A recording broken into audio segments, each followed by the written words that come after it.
우리가 신앙생활이라고 하는데요. 신앙의 반대말이 이제 불신앙이죠. 불신앙이라고 할 때 많은 사람들은 어떤 종교 생활을 하지 않는 것, 이거를 이제 불신앙이라고 생각합니다. 교회 나오지 않는 것, 기도하지 않고 성경 읽지 않는 것, 이런 거를 생각하지만 사실 정확히 말하면 불신앙은 그런 게 아니고, 불신앙은 하나님의 뜻을 붙들지 않는 겁니다. 그러니까 내 몸이 어디 있느냐의 문제라기보다 내 마음이 하나님의 다스림을 받는가 받지 않는가의 문제인 거죠. 하나님의 다스림으로 살지 않는 게 불신앙입니다. 자기 힘과 자기 노력으로, 특별히 세상이 좋아하는 표현인데요, 자기 최선으로 살아가려고 하는 게 성경이 말하는 불신앙입니다. 자기의 최선이라고 말하는 것은 세상 사람들이 칭찬하는 거죠. 근데 성경은 절대로 그거를 지지하지 않습니다. 최선을 다하는 걸 보고 야, 너 진짜 잘한다 이렇게 말하지 않습니다. 지난 주일에 사울 이야기를 말씀드렸습니다. 하나님께서는 아말렉과의 전쟁에서 승리한 이스라엘 백성들에게 아말렉에서 빼앗은 모든 것을 다 진멸하라고 말씀을 하시죠. 보통 전쟁에서 빼앗은 것을 가지고 더 풍성하게 살아가는 게 전쟁의 목적입니다. 그거를 빼앗으려고 전쟁하는 겁니다. 그러므로 승리한 후에 빼앗은 전리품을 가지고 돌아오는 것은 너무 당연한 일입니다. 하나님께서는 아무것도 남겨두지 말고 싹 다 죽이라 그러거든요. 이 이유가 뭐라고 말씀드렸죠? 너희를 먹이고 입히고 살리는 거, 너희를 더 풍성하게 하고 아름답게 하는 거는 너희 그 힘으로 빼앗아서 싸워서 빼앗은 그 어떤 것들이 아니고 오직 하나님이시다, 이거를 말씀하시는 거죠. 내가 무언가를 빼앗았어요. 그거를 내 걸로 삼았고 그래서 내가 풍성해져요. 그럼 결국에 우리가 기도하는 건 하나밖에 안 남게 되죠. 내가 싸움을 잘하게 해주세요. 힘이 생기게 해주세요. 사실 지금의 많은 신앙인들을 다 그 기도하는 겁니다. 근데 하나님은 그거 하지 말라는 거죠. 그게 너를 먹이고 살리는 게 아니고 하나님이 너를 먹이고 입히고 살린다. 성경이 계속해서 우리에게 하는 말입니다. 그래서 아예 거기 아말렉과의 전쟁에서 승리했던 사울에게 너희가 다른 사람을 통해서 빼앗은 걸로 풍성해지려고 하지 마라, 이겁니다. 근데 사울이 그거를 어깁니다. 그러면서 뭐라고 말하죠? 더 좋은 걸로 하나님께 드리고 싶었습니다, 이렇게 말하죠. 이게 사울의 최선이었습니다. 하나님은 그 자리에서 사울을 폐위하십니다. 다윗에게도 이와 비슷한 경험이 있습니다. 다윗은 나라가 안정됐을 때 하나님을 위해서 성전을 지어드리겠다고 말합니다. 물론 진심이었죠. 근데 하나님께서 거절하십니다. 다윗이 만든 무언가로 하나님을 기쁘시게 하는 게 아니고, 다윗은 그렇게 하나님을 기쁘시게 해야 되는 존재가 아니고 하나님이 다윗을 먹이고 다윗을 하나님이 살리는 분이기 때문입니다. 그러나 다윗의 마음이 진심이었기 때문에 하나님께서는 다윗의 아들 때에 성전을 지을 수 있도록 허락을 하시죠. 우리도 자주 최선을 말합니다. 최선이라는 말을 우리도 정말 자주 하는데요, 신앙은 그러나 내 최선을 가지고 하나님께 나아가는 게 아닙니다. 더 좋은 세상을 만들고 내 최선을 다해서 더 올바른 교회를 세우고 더 완벽한 가정을 만드는 최선이 필요한 게 아니고, 그저 내가 하나님의 말씀을 따르고 그 앞에 엎드리고 순종할 뿐이죠. 우리가 진짜 힘든 건 바로 이 부분인 거죠. 이게 잘 안 되잖아요.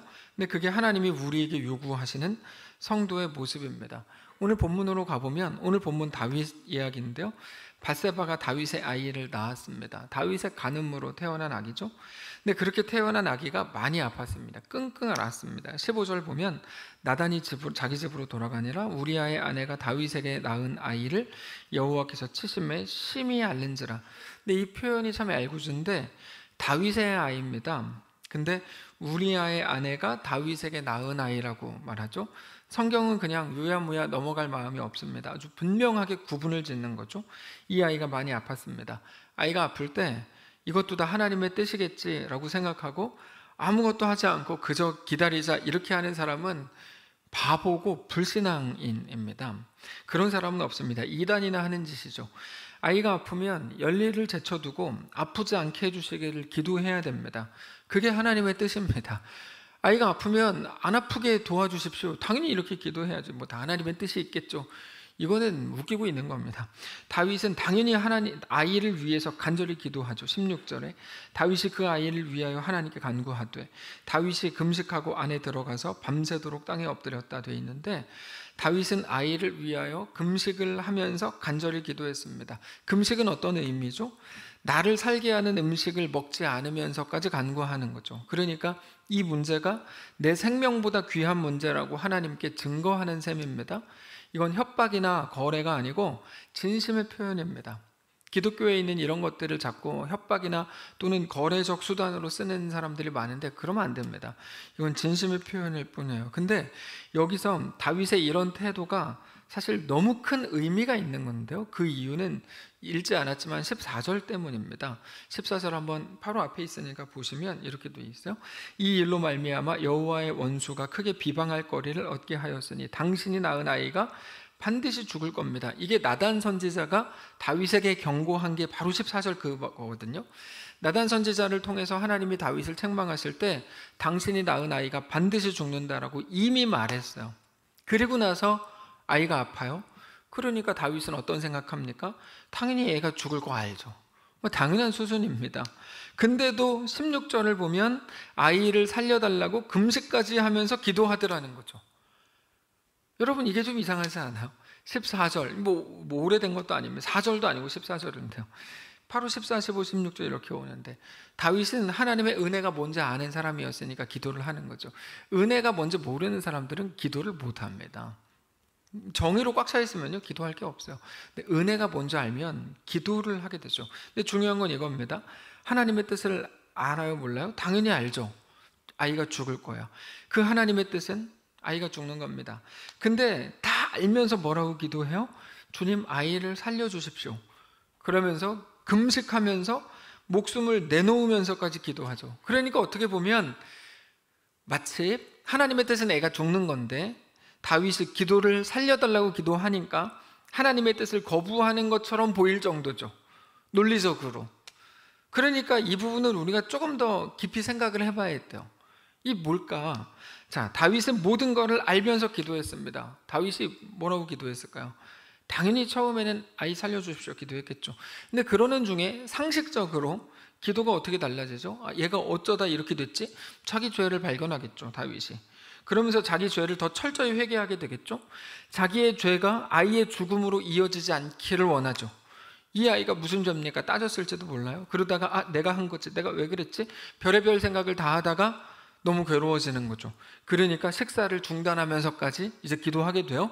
자, 여기까지 정리를 해보면 하나님의 뜻은 아이가 죽는 건데 다윗은 아이를 살려달라고 기도하고 있어요. 하나님의 뜻과 다윗의 뜻이 다르죠. 다르잖아요. 그때 다윗이 어떻게 합니까? 나단 선지자가 애가 죽을 거라고 말했고 얘가 정말로 병에 걸려가지고 내가 볼 때도 죽을 것 같고, 그러니까 하나님의 뜻이 확실하니까 기도할 게 뭐 있어, 그냥 주님 편하게 가게 해주십시오, 이렇게 하지 않았다는 겁니다. 이게 아주 중요한데요, 많은 경우에 그게 신앙이라고 생각을 하는데 그건 신앙이 아닙니다. 하나님은 기도를 통해서 하나님의 뜻을 이루어 가십니다. 이게 굉장히 중요한 일이에요. 우리와 아무 관계없이 하나님은 하나님의 멋있는 뜻을 막 이루시는 분이 아닙니다. 하나님이 대단하고 거대한 일을 이루신다면 그 이유는 딱 한 가지입니다. 우리를 주의 온전한 백성으로 만드시려고 하는 거죠. 우리 없이도 그 일은 이루어진다니까요. 근데 하나님이 그 일을 굳이 어떻게 보면 불편하게 그렇게 이끌어 가신 이유는 뭐죠? 우리를 얻으시려는 거죠. 아무것도 하지 않는 것을 통해서 그래서 주님의 뜻은 절대로 이루시지 않습니다. 그냥 하나님은 그냥 될 대로 되라가 아니고 우리가 하나님의 역사, 하나님의 일하심에 동참하게 되는 게 하나님의 뜻이라고요. 그래서 하나님의 뜻이라는 말을 제가 앞에서 계속 언급했는데 하나님의 뜻을 우리는 다시 이해해야 합니다. 하나님의 뜻은 애가 죽는 게 아니었어요. 뭐였죠? 다윗이 기도하고 주 앞에 돌아서게 되는 거였던 거죠. 아이가 아픈 거나 또는 아이가 죽게 되는 게 하나님의 뜻이 아니고 다윗이 하나님의 일하심에 동참하게 되는 거죠. 근데 멍충이들은 다 하나님의 뜻을 사건으로 규정해버려요. 이 하나님의 뜻인가 보다. 뭐 누가 대학에 떨어졌어요. 뭐 하나님의 뜻인가 보다. 대학에 합격했어요. 하나님의 뜻인가 보다. 그러니까 이제 멍충이에요.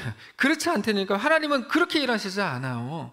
실제로 모든 것을 잘 보면 다윗은 결과를 알면서도 하나님께 간구함으로 하나님의 뜻에 한 발자국 더 가까이 나아가고 있는 거죠. 그렇게 볼 때 하나님의 뜻은 뭡니까? 그 사건 자체가 아닙니다. 일이 어떻게 되고 안 되고는 하나님의 뜻이 아닙니다. 밧세바를 통해서, 그 다음 24절에 나오는데요, 밧세바를 통해 솔로몬을 낳고, 이것도 하나님의 뜻이 아니에요. 하나님의 뜻은 여러분 기억하십시오. 어떤 사건에 있지 않습니다. 자꾸만 사건을 들먹이면서 하나님의 뜻이라고 얘기하지 마세요. 생각해 보세요. 아이를 죽일 거면 그냥 죽게 하면 되지. 그거를 굳이 다윗에게 왜 알려줍니까? 그 속에는 하나님의 거룩한 뜻이 있기 때문이죠. 어떤 뜻입니까? 다윗의 범죄, 우리아에게서 밧세바를 뺐고, 그것도 모자라서 우리아를 죽인 그 일로 인해서 하나님과 다윗의 관계가 완전히 깨진 거죠. 그래서 아이의 죽음이라는 그 일을 통해서 하나님은 다윗으로 하여금 하나님 앞에 철저히 무릎 꿇게 하고 다시금 주님 앞에 나와서 주님과의 친밀한 관계를 회복하는 게 하나님의 뜻이죠. 그래서 언젠가부터 성도들이 질문하거든요. 저는 이거에 대한 하나님의 뜻을 모르겠어요. 저는 그러면 무조건 이렇게 얘기해요. 저는 아는데요. 이렇게 얘기해요. 굉장히 궁금해요. 그게 뭐예요? 뻔하죠. 당신이 하나님 앞에 온전히 나와 엎드리게 되는 거예요. 하나님의 뜻이 뭐예요? 당연히 그거지. 주님 앞에 나와 주님과의 친밀한 관계를 회복하게 되는 것. 다시 말해서 다윗으로 하여금 아이를 그냥 버려두지 않고, 아이의 죽음 앞에서 아이를 체념하지 않고 아이를 절대적으로 살리기를 원하는 그 마음과 그 소원을 주심으로 하나님 앞에 더 많이 나오게 하고 하나님 앞에 더 철저히 무릎 꿇게 하시는 거죠. 그렇게 범죄로 깨어졌던 하나님과의 관계가 다시금 회복되는 게 하나님의 뜻이라고요. 그래서 나단을 통해서 다윗에게 아이가 죽을 거라고 굳이 가르쳐 주신 겁니다. 그러니까 다윗이 하고 있는 이 기도, 이 일이 어떻게 될 줄을 알면서도 여전히 자기는 어떻게 보면 하나님이 말씀하시는 것과 다른 내용의 기도를 하고 있는 이 기도야말로 하나님의 뜻에 합당한 기도인 거죠. 여러분 이해가 되세요? 죽이실 걸 알면서 왜 기도해요? 하나님의 뜻에 순종하지 않는 거 아닙니까? 라고 말할 수 없는 겁니다. 그건 불순종이 아니라 하나님의 뜻을 찾고 하나님께 더 가까이 나아가고 있는 중이죠. 하나님께 은혜를 구하고 있잖아요. 하나님의 뜻에 가장 순종하는 기도인 거죠.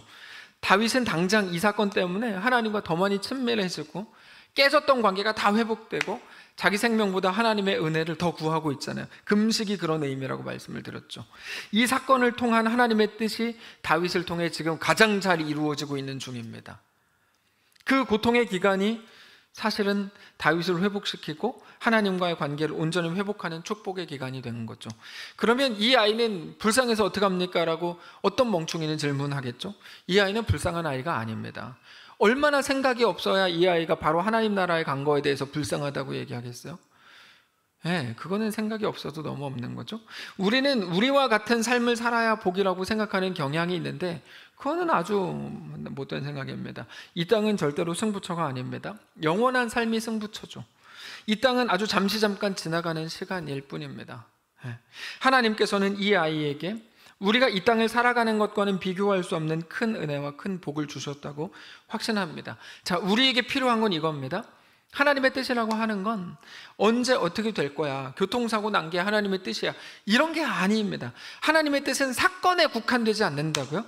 마치 모든 것들을 정해놓고 무슨 기계처럼 따라오라고 하는 게 우리가 굴복해야 될 하나님의 뜻이 아니고, 이 어떤 사건을 통해서라도 하나님을 생각하고 하나님을 느끼고 하나님을 만나고 하나님을 깊이 알고 그러면서 하나님께 더 가까이 나아가게 되는 게 바로 하나님이 원하시는 하나님의 뜻이라는 겁니다.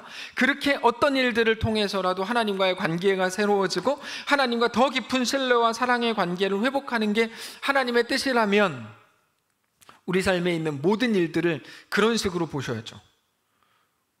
우리는 내가 원하지 않은 일들이 일어나면 막 삿대질하고 원망하고 욕하다가 내가 원하는 일이 일어나면 금방 교만해지고 자랑하는 게 전부잖아요. 잘못하시는 거죠. 모든 일들을 통해서 우리 앞에 그 일을 허락하신 하나님의 뜻을 오늘 알게 되시기를 원합니다.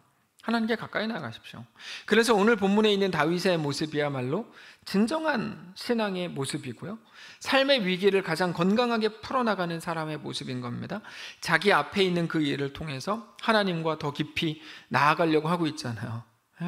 더 순전하고 깨끗하게 살려고 하잖아요. 이 일이 어떻게 됩니까? 18절처럼 돼요.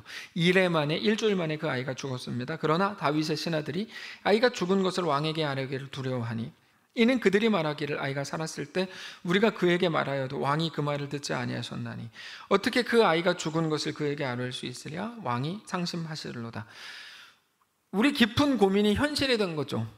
죽지 않기를 간절히 바랬는데요, 죽었어요. 이제 다윗이 어떻게 할까요? 본문의 사람들은 엄청나게 걱정을 했어요. 자기들 같으면 하나님이 자기들 기도 안 들어주셨을 때 자기들이 어떻게 하는지 자기들이 다 아니까 걱정을 하는 겁니다. 그래서 처음에는 아이가 죽었다는 말을 다윗에게 하지도 못해요. 근데 곧 다윗이 사람들의 모습을 보면서 얘가 죽었구나 눈치를 챕니다. 19절에 다윗이 그의 신하들이 서로 수군거리는 것을 보고 그 아이가 죽은 줄을 다윗이 깨닫고 그의 신하들에게 묻되 아이가 죽었느냐 하니 대답하되 죽었나이다 하는지라. 다윗은 아이가 죽었다는 걸 알게 된 후에 너무 이상한 행동을 합니다. 20절에 다윗이 땅에서 일어나 몸을 씻고 기름을 바르고 의복을 갈아입고 여호와의 전에 들어가서 경배하고 왕궁으로 돌아와 명령하여 음식을 그 앞에 차리게 하고 먹은지라. 이게 이상한 거예요. 다윗은 지금 보통 일반적인 사람들과는 너무 다른 모습을 보여주고 있죠.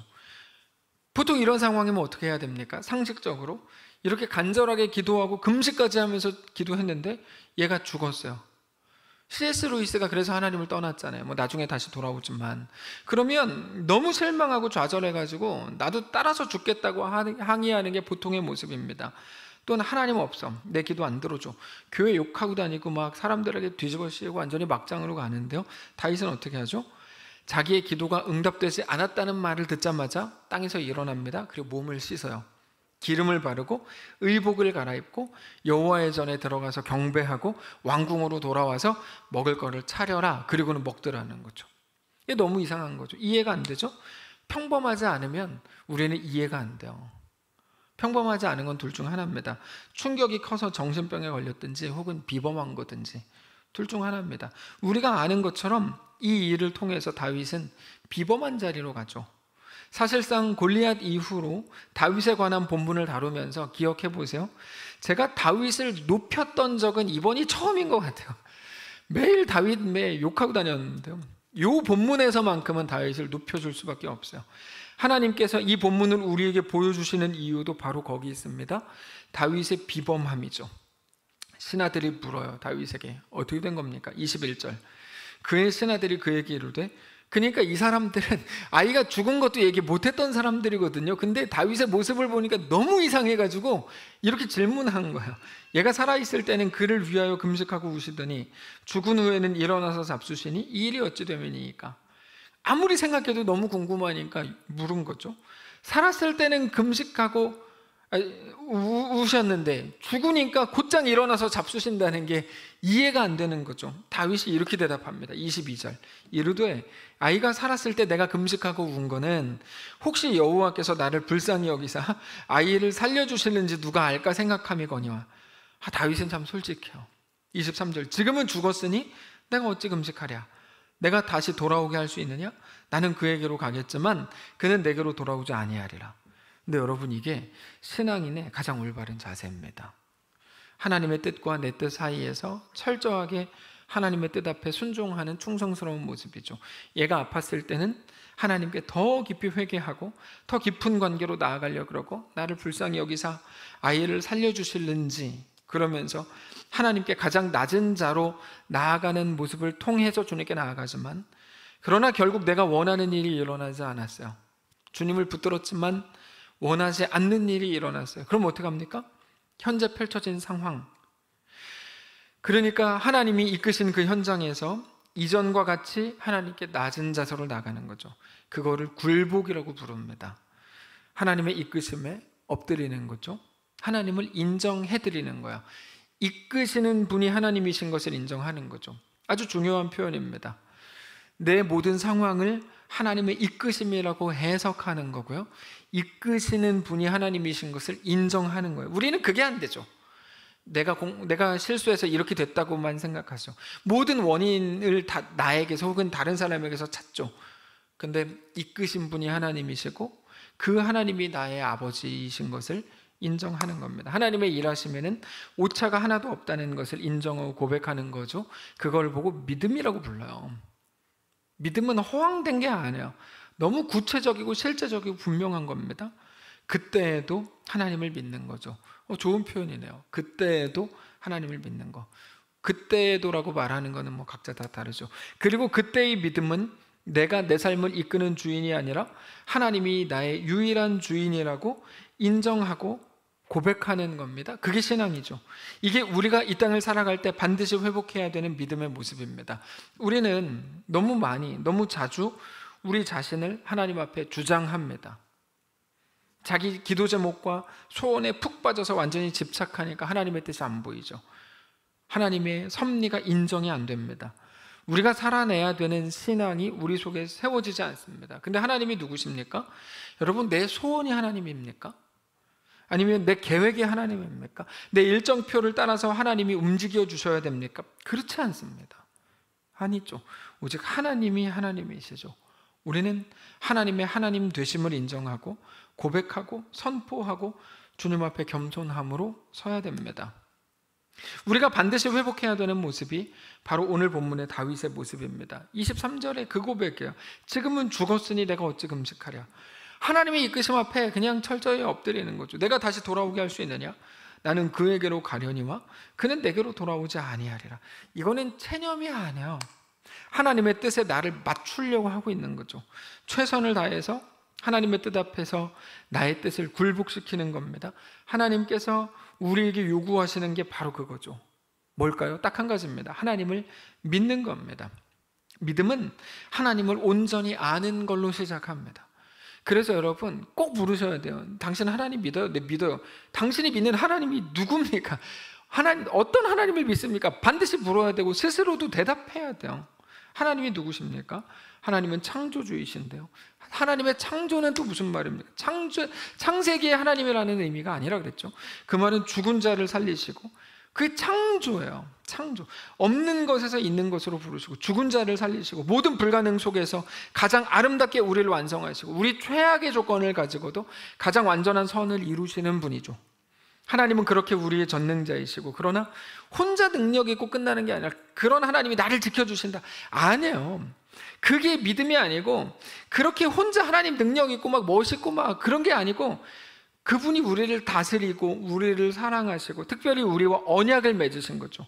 그렇게 우리는 그분의 백성으로 그분의 다스리심을 따라서 그분의 인도하심으로 살아야 되는 거죠. 사랑하는 성도 여러분, 오늘 우리 삶을 깊이 돌아보십시오. 우리 각자의 삶에 하나님이 요구하시는 게 무엇인지 깊이 생각하실 수 있기를 원합니다. 특별히 우리 삶에 하나님의 온전하신 뜻이 발견이 되고 하나님의 뜻 앞에 온전히 엎드리실 수 있기를 원합니다. 요즘 아침 경건회 때 하나님께 우리 자신을 드리는 거에 대해서 말씀을 드렸는데요. 우리는 계산을 해서 여기까지 하나님께 드립니다. 여기까지는 할 수 있을 것 같아요. 정말 최선을 다한 게 맞아요. 제가 볼 때 그래요. 그분은 진짜 최선을 다한 것 같아요. 근데 그렇게 최선을 다하라는 게 하나님의 요구가 아니라니까요. 이거 답답해서 어떻게 얘기하지? 하나님은 언제나 우리에게 최선을 요구하시지 않고 생명을 요구하신다고요. 그러니까 여기서 이제 딱 막히는 거야. 자기가 할 수 있는 최선을 다했는데 그게 아니래. 뭐 어떻게 하라는 거죠? 하나님은 그날의 생명을 요구하시는 거야. 그날의 생명. 머리 긁는 게 당연하죠. 지금 머리 긁는 사람들이 나오기 시작했어요. 야, 어떻게 하라는 거지? 근데 고민을 하세요. 네, 고민을 하세요. 결국 우리에게 요구된 것이 다윗이 보이는 이 모습입니다. 그 엎드림.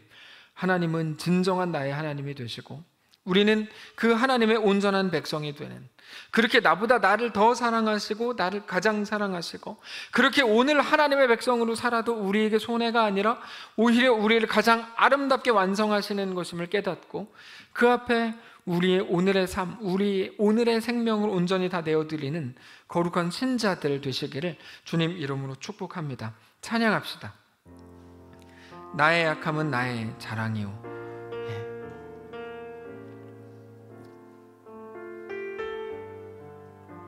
내 생명을 주님께 드립니다. 이 고백으로 함께 찬양하고 예배를 마치겠습니다. 참 고마운 친구 나의 예수님,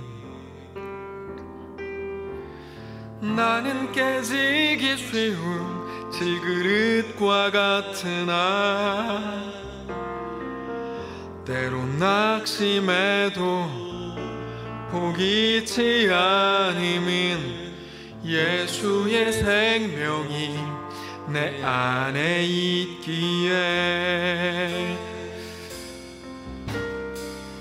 내 삶의 동행자 나의 예수님, 나는 기대가 없는 어린 나귀 같으나 늘 쓰러지나 다시 일어남도 예수의 생명이 내 안에 있기에 오직 주 안에서 나의 약함은 나의 자랑이요, 나의 실패는 나의 간증이요, 나의 아픔은 나의 영광이니 그 부르심 따라 내가 걸어갑니다. 처음부터 다시 한번 합니다. 참 고마운 친구, 참 고마운 친구 나의 예수님, 나는 깨지기 쉬운 질그릇과 같으나 때로 낙심해도 포기치 않음은 예수의 생명이 내 안에 있기에 나의 약함은 나의 자랑이요, 나의 약함은 나의 자랑이요, 나의 실패는 나의 간증. 오늘 본문의 다윗의 고백이죠. 나의 아픔은 나의 영광이니 나의 영광, 그 부르심 따라 내가 걸어갑니다. 나 가난함은 나의 상급이요, 나 가난함은 나의 상급이요,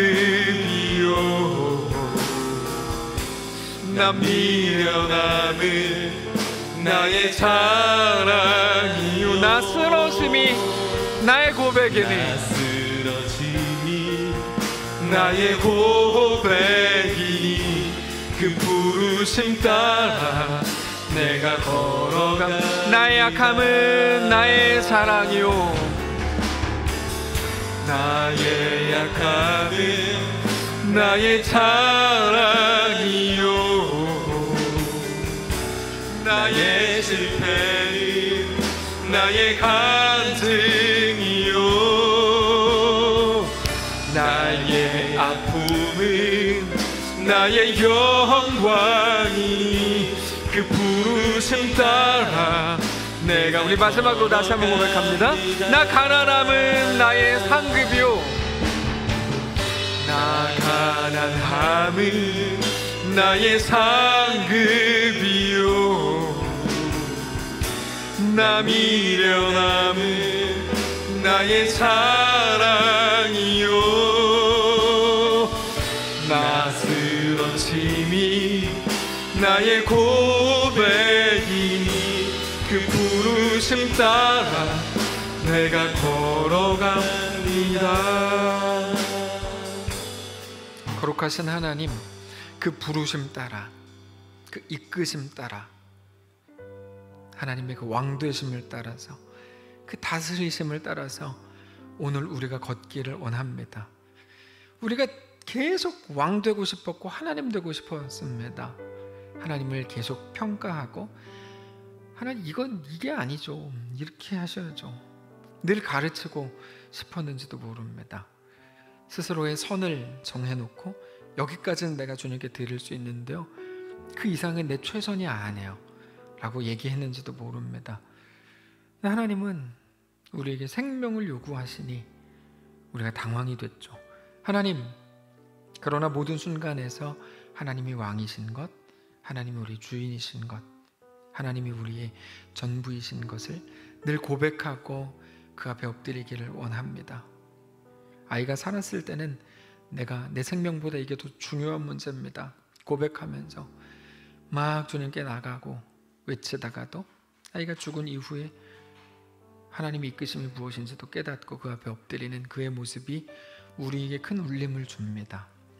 하나님, 우리와 함께 하셔서 하나님을 알되 깊이 알게 하시고 하나님과 믿음으로 동행하게 하옵소서. 특별히 하나님의 뜻이 어떤 것인지 오늘 말씀을 통해 확인합니다.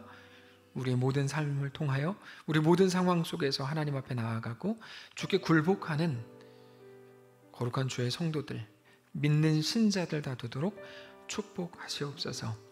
하나님, 좋은 계절입니다. 이 계절에 우리가 주님을 바라보고 주님과 믿음으로 동행하는 사랑하는 모든 성도들 다 되도록 축복하시옵소서. 우리 주인 되신 살아계신 예수님의 이름으로 기도합니다. 아멘.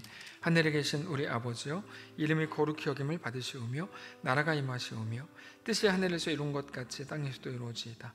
오늘 우리에게 일용할 양식을 주시고 우리가 우리에게 죄진 자를 사하여 준 것 같이 우리 죄를 사하여 주시고 우리를 시험에 들게 하지 마시고 다만 악에서 구하시옵소서. 대개 나라와 권세와 영광이 아버지께 영원히 있사옵나이다. 아멘.